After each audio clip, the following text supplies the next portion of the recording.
Olá, seja bem-vindo ao canal da Clínica Concom.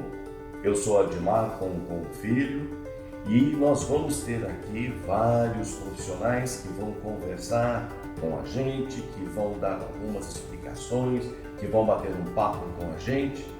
E nós temos esses especialistas e profissionais de várias áreas da saúde que explicarão para vocês sobre problemas de saúde, sobre as doenças existentes, como tratá-las e ainda também muito importante, como fazer para ter uma rotina mais saudável, com uma melhor qualidade de vida.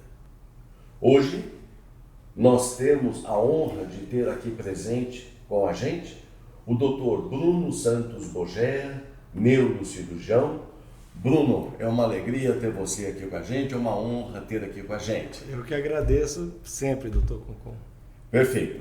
O Dr. Bruno Bogea, neurocirurgião, formado na Universidade do Maranhão, na Universidade Federal do Maranhão, fez a residência de Neurologia e Neurocirurgia no Hospital Mário Gatti, em Campinas, é membro titular da Sociedade Brasileira de Neurocirurgia e ele é especializado em neurocirurgia do crânio e da coluna vertebral com ênfase nas técnicas minimamente invasivas. No currículo do Dr. Bruno Bogea, ele tem cursos de especializações em outros países. Veja, o curso de aperfeiçoamento em neurocirurgia vascular cerebral no Arizona, um curso de tratamentos de deformidade da coluna vertebral em Massachusetts, também Estados Unidos, treinamento em técnicas avançadas de acessos neurocirúrgicos à base do crânio em Dallas e treinamento de técnicas avançadas e acessos endonasais à base do crânio. Uma experiência muito grande, muito avançada, e para nós, Bruno, é uma honra ter você aqui aqui com a gente, e você vai compartilhar toda essa experiência com o nosso público. Combinado? Combinado, vamos seguir em frente então. Perfeito. Nós recebemos algumas perguntas de alguns dos nossos pacientes e do pessoal que manda pelas redes sociais. Essas perguntas, que são dúvidas frequentes, nós vamos passar então ao Dr. Bruno Bogea, que vai nos responder e explicar sobre essas perguntas. Então vejam.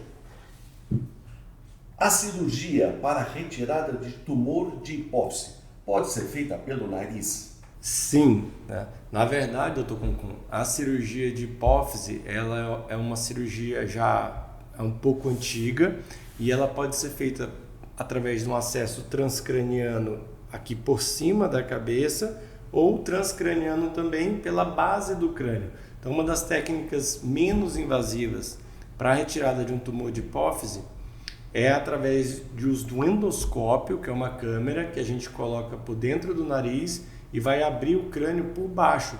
A questão é que a glândula hipófise ela fica embaixo do cérebro, então o caminho é mais curto, é muito mais fácil a gente acessar o tumor vindo por baixo, sem manipular o cérebro. Bruno, uma cirurgia pode ser feita também por cima? Sim, e ainda é muito utilizada essa técnica. Então, na verdade, o tumor de hipófise, como a gente já viu em outros vídeos, é um tumor benigno e a minoria deles é cirúrgico. Mas quando precisa ser feita uma cirurgia, cabe ao cirurgião, junto com o neurocirurgião, junto com o otorrinolaringologista, junto com o endocrinologista, bolar um plano numa equipe multidisciplinar para ver qual é a melhor estratégia cirúrgica para cada tumor. Sempre que possível, é óbvio que é melhor utilizar técnicas menos invasivas.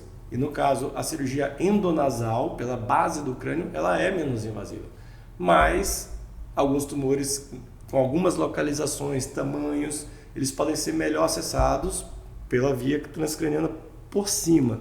Então, tem que discutir caso a caso, mas sim, inclusive a técnica pelo nariz é mais utilizada hoje em dia do que a técnica transcraniana. Como manter a saúde da minha coluna?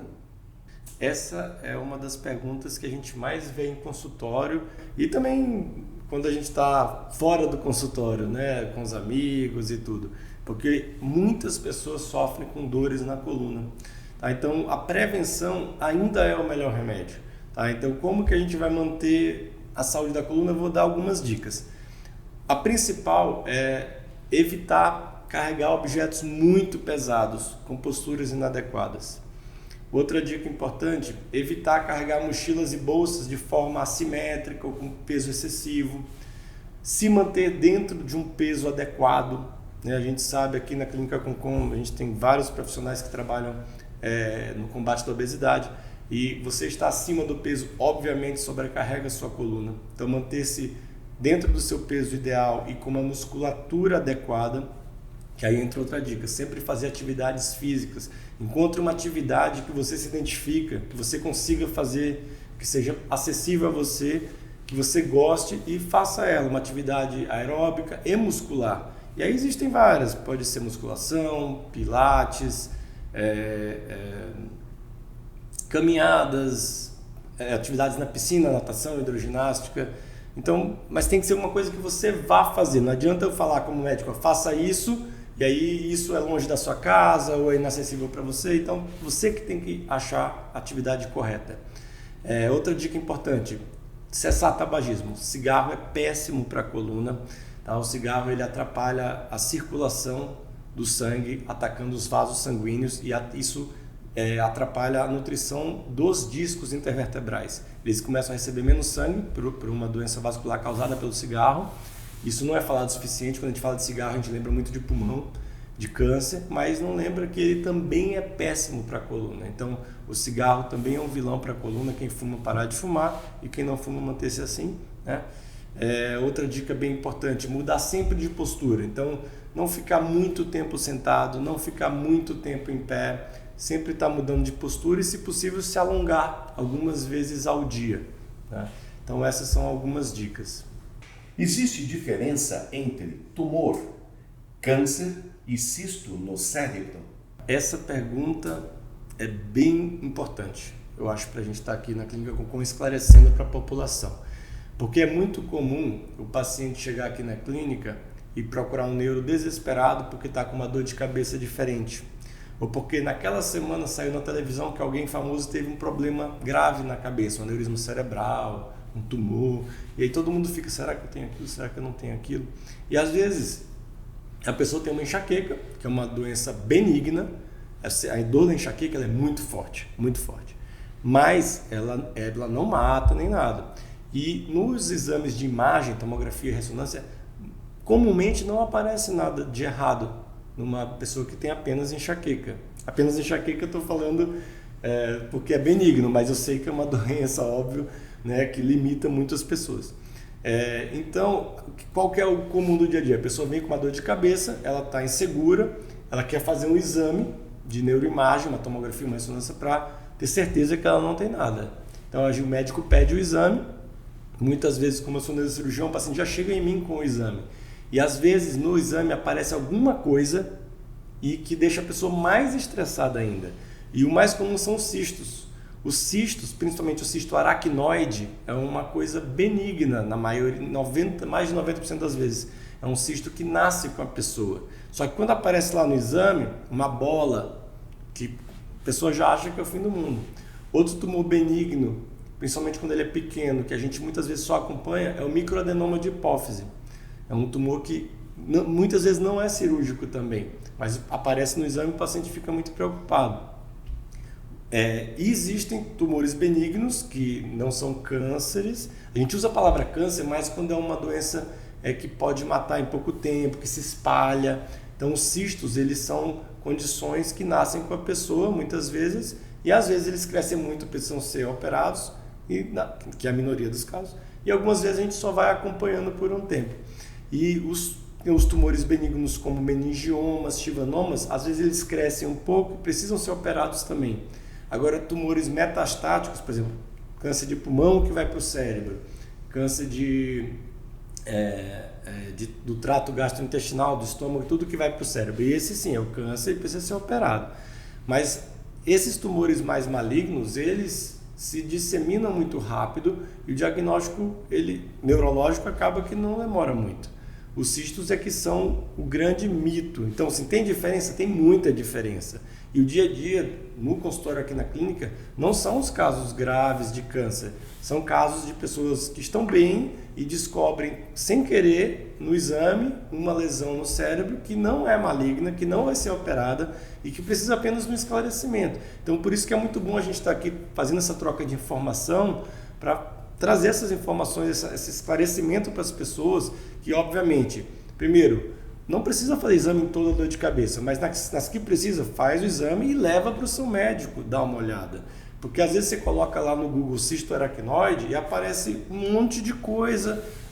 Eu operei, não deu certo, eu operei, fui para UTI. E quando na verdade o cisto cerebral pode ser cirúrgico, sim, mas não é a regra. É a minoria dos casos, entendeu? Então é muito importante a gente ter essa diferenciação. Então fez um exame de cabeça, uma ressonância, tomografia, leva para o neurocirurgião dar uma olhada e esclarecer você, entendeu? Vi em uma revista que o celular pode atrapalhar a coluna. Isso é verdade, Bruno? É mito? Me explica sobre isso. Isso é verdade. Isso é verdade. Dr. Concon, isso é verdade. E existem vários estudos muito sérios de universidades ao redor do mundo provando que a postura do uso do celular, principalmente depois da pandemia, depois que veio a pandemia, a gente ficamos reclusos e começamos a usar mais as telas, né? Esses canais de streaming, né? Que a gente começa a ver série e rede social, né? Então, na verdade, existe uma síndrome da má postura relacionada à coluna cervical. Então, o que acontece é que a gente, comumente, ao usar o celular, a gente usa numa altura confortável para os braços, porém desconfortável para a coluna. Então a gente segura ele aqui embaixo e abaixa a cabeça para ler. A gente não faz assim, né? Mas para a coluna o melhor seria ficar assim, segurar na altura dos olhos, né? Então a gente fica assim para baixo. O que acontece é que quando a gente está numa postura adequada, a cabeça está acima da coluna e o pescoço está na posição menos... Os músculos do pescoço, as vértebras estão na posição mais anatômica, mais normal. Quando você inclina para frente a cabeça, esse peso angular da cabeça sobre o pescoço força a musculatura, força os ligamentos, força os discos. E isso, excessivamente, que é o que a gente está vivendo nessa era digital, sim, pode prejudicar a coluna, entendeu? Principalmente nas gerações mais novas, que já estão crescendo com o celular, com os tablets, né? Então, o que é importante? Você está sempre mudando de postura, se alongando e, doutor, mas eu trabalho com vendas, eu uso muito o WhatsApp, eu trabalho com vendas, eu uso muito o Instagram. Então, se você trabalha com isso, você tem que instalar essas ferramentas no seu laptop, no seu computador e alinhar a altura da tela com a altura do seu campo de visão. Você também não pode trabalhar no computador abaixo, que aí você vai ter o mesmo problema do celular. Então, sim, o celular está impactando, tem vários estudos que já mostram isso e a gente tem que trazer essa informação para a população, para todo mundo se alertar e se cuidar mais. Como funciona a cirurgia para hérnia de disco sem corte? Ela funciona mesmo? Isso é mito? Isso é verdade? Olha, eu queria que tivesse uma cirurgia sem corte, mas ainda não tem. Existem tratamentos sem cirurgia e sem corte, e são muito efetivos. Na verdade, a maioria das hérnias de disco nós tratamos sem cirurgia, com fisioterapias, reabilitações, remédios, repouso relativo. Mas quando a hérnia de disco precisa de uma cirurgia, precisa de um corte. E existem cortes maiores e cortes menores. Existem cirurgias mais invasivas e cirurgias menos invasivas. Então, o que se fala muito hoje são as cirurgias menos invasivas, onde fazemos um corte de meio centímetro, 5 milímetros, 6 milímetros, 7 milímetros. Na minha opinião, como cirurgião de coluna, que quando eu comecei a operar nós fazíamos cortes maiores e foi diminuindo para microcirurgia e agora a gente usa muito a ferramenta da endoscopia para cirurgia de coluna, de hérnia de disco. Então o corte realmente ficou muito pequeno, ficou 5 milímetros, mas ainda é uma cirurgia. E a cirurgia é a mesma, a remoção da hérnia de disco ela continua sendo feita. Antes ela era feita com corte assim, Depois que a gente começou, e ainda usa muito microscópio, que é a microcirurgia, o corte ficou muito pequeno, de 3 a 4 centímetros, para tirar a hérnia de disco. E agora com o endoscópio ele ficou de 1 centímetro ou menos. Mas ainda é a mesma cirurgia de remoção de hérnia. Então ela tem corte, o corte é muito pequeno, dependendo da cicatrização da pessoa. A cicatriz realmente não aparece ou aparece muito pouco, mas sim, tem um corte, tem um processo de lesão tecidual, tem um processo de cicatrização e talvez fique uma cicatriz evidente, mas é muito menor. Então a cirurgia funciona, claro que funciona com corte, é uma cirurgia, tem anestesia, é segura, óbvio, todas as cirurgias na medicina ficaram muito mais seguras hoje em dia, e as de coluna com as de coluna não foi diferente, entendeu? Então, o que a pessoa tem que entender é que tem as patologias graves da coluna requerem cirurgias grandes, patologias simples, uma hérnia de disco, um nível, um disco só, é muito mais simples do que 3 hérnias de disco, entendeu? Então, é possível sim fazer uma cirurgia minimamente invasiva por endoscopia, que é por vídeo, para a remoção da hérnia com corte muito pequeno. Mas sim, tem corte e funciona. Muito obrigado pela sua participação, por esse bate-papo, pelas respostas aos nossos pacientes. Este é o canal da Clínica Bumbum. É um canal multidisciplinar que tem vários especialistas dando esse depoimento. E se você gostou deste assunto, clique no sininho e siga o nosso canal no YouTube.